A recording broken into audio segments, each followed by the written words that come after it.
Assalamualaikum warahmatullahi wabarakatuh.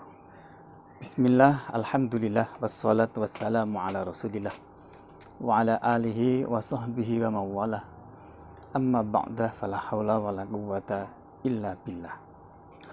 Kali ini saya akan membahas tentang zakat fitrah, karena sebentar lagi ini bulan Ramadan, biasanya orang akan membayar zakat fitrah. Zakat secara umum, baik zakat fitrah maupun zakat mal, secara bahasa itu artinya adalah ay an-nama'u atau at-tazkiyah, at-tadhir. Artinya berkembang. Secara bahasa, ini terkandung maksud bahwa harta yang dizakati itu terus berkembang pahalanya. Secara bahasa juga at-tadhir, yaitu mensucikan, karena memang zakat ini fungsinya untuk mensucikan, baik mensucikan diri, badan, maupun mensucikan harta benda. Secara istilah yang digunakan di dalam ilmu fikih, zakat adalah ismun lima yukhraju an malin au badanin ala wajhin mahsusin, yaitu nama suatu harta yang dikeluarkan untuk membayar beberapa sejumlah harta benda dan membayar badan atau jiwa. Nah, dengan cara atau ketentuan yang khusus, tapi tidak sembarang bisa disebut zakat. Karena itulah zakat itu ada dua, ada zakat mal, yaitu zakat harta benda, zakat atau sesuatu yang dibayarkan untuk membayari harta benda yang dipunyai oleh seseorang, namanya zakat mal. Kemudian ada zakat fitrah, yaitu zakat yang dibayarkan, beberapa sejumlah makanan pokok yang dibayarkan untuk membayar badan atau jiwa seseorang.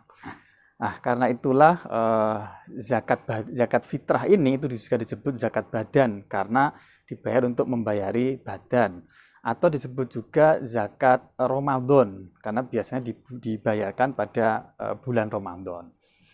Nah, besaran zakat yang dibayarkan untuk zakat fitrah ini itu adalah satu sok. Satu sok dari apa? Yaitu satu sok dari min ghalibi qutil balad, yaitu makanan yang umumnya itu dipakai sebagai makanan pokok di negara tertentu. Nisbatnya kalau negara Indonesia itu ya beras, karena makanan pokoknya itu beras. Bisa juga jagung. Nah, kalau ada beberapa makanan pokok, maka makanan yang paling ghalib, paling umum itu apa? Itulah yang dipakai untuk membayar zakat. Nah, besarannya itu adalah satu sok. Nah, satu sok sendiri ini menurut beberapa ulama berbeda pendapat. Menurut yang disebutkan di dalam kitab misalnya At-Taqrirat As-Sadidah, itu besarannya adalah 2,75 kg. Jadi 2 kilo berapa itu? 75,75 kg. Nah, di dalam kitab Mukhtasar Tasyid misalnya itu hanya 2,5 kilogram atau 2,5 kilo. Nah, tapi ada versi yang lain menurut sebagian ulama yang dikutip di dalam kitab Taqrirat As-Sadidah misalnya, itu besarannya itu 3 kilo. Nah, menurut kita sih untuk hati-hatinya itu ambil yang banyak saja, untuk hati-hatinya yaitu 3 kilogram. Nah, wajibnya zakat ini itu tidak semua orang wajib. Ada beberapa syarat wajib ini, yaitu pertama adalah muslim. Karena itulah orang non-muslim itu tidak wajib mengeluarkan zakat.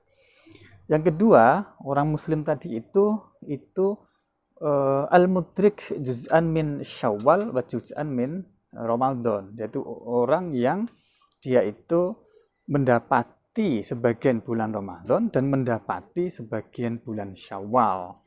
Karena itulah orang yang lahir setelah asar bulan Ramadan, maka dia wajib zakat.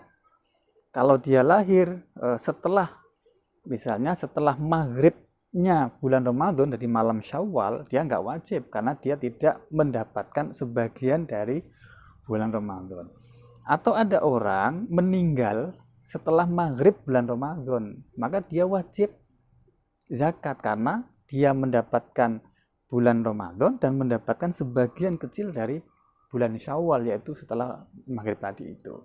Jadi pendek kata, orang yang wajib zakat fitrah itu adalah orang muslim yang dia itu sudah ada atau mendapatkan bagian dari bulan Ramadan dan bagian dari bulan Syawal. Nah, syarat yang ketiga adalah orang muslim tadi ini itu dia masih memiliki makanan pokok pada malam hari raya dan selama hari raya besoknya yang lebih dari kebutuhan untuk makanan diri pada 2 hari itu.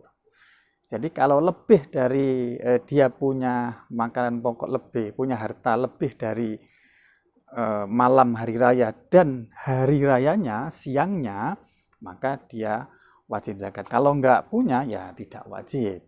Nah, dan di samping lebih dari kebutuhan untuk dirinya pada malam hari raya dan hari rayanya siangnya, juga kelebihan untuk biaya bagi orang-orang yang menjadi tanggungan hidupnya. Siapa dia? Istrinya, anaknya, orang tuanya, misalnya kalau orang tuanya sudah sepuh, sudah tua misalnya, atau budaknya. Nah, 4 orang ini kan dia ini ditanggung oleh orang muslim ini. Maka kalau dia punya kelebihan untuk biaya hidup orang yang ditanggungnya ini dalam sehari dan semalam hari raya Idul Fitri, maka dia wajib mengeluarkan zakat fitrah. Nah, kapan mengeluarkan zakat fitrah? Ada beberapa waktu yang kategori yang untuk mengeluarkan zakat fitrah. Yang pertama adalah waktu jawaz, artinya boleh untuk mengeluarkan zakat fitrah. Kapan itu? Yaitu pada mulai bulan Ramadan sampai kepada waktu sebelum sholat id, itu boleh.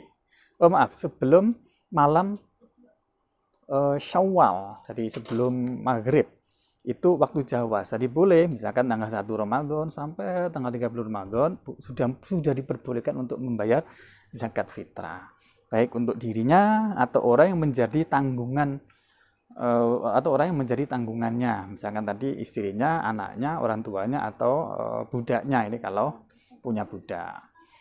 Nah, yang kedua waktu wujub, waktu wajib, yaitu kapan? Yaitu waktu sebagian dari bulan Ramadan dan sebagian dari bulan Syawal. Ini bagi yang tadi itu, bagi orang yang dia wajib membayar zakatnya itu karena hanya memenuhi mendapatkan sedikit bulan Ramadan dan sedikit bulan Syawal, itu waktu wujub.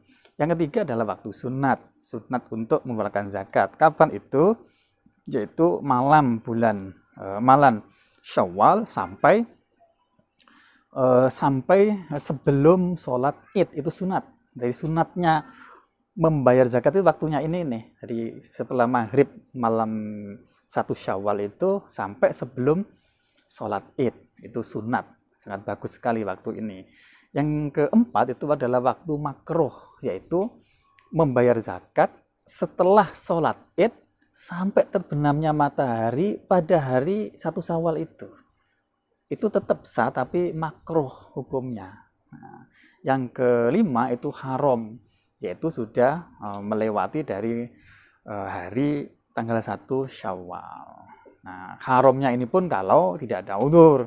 Kalau ada udzur ya nggak apa-apa, misalnya nggak punya atau sedang menunggu datangnya barang yang mau dizakati dan seterusnya. Jadi itulah ketentuan zakat fitrah. Semoga kali ini kita semua bisa membayar zakat fitrah ini, karena amal kita di bulan Ramadan, kalau kita tidak membayar zakat fitrah ini, maka amal itu masih menggantung bainas sama'i wal ardh, di antara bumi dan langit, belum diterima oleh Allah Subhanahu wa taala. Semoga kita dapat membayar zakat fitrah ini dengan baik dan benar sesuai dengan aturan syariat. Nah, pertanyaan berikutnya, kepada siapa zakat fitrah diberikan? Insya Allah pada kesempatan lain akan saya jelaskan diberikan kepada siapa. Sekian, akhirul kalam. Wassalamualaikum warahmatullahi wabarakatuh.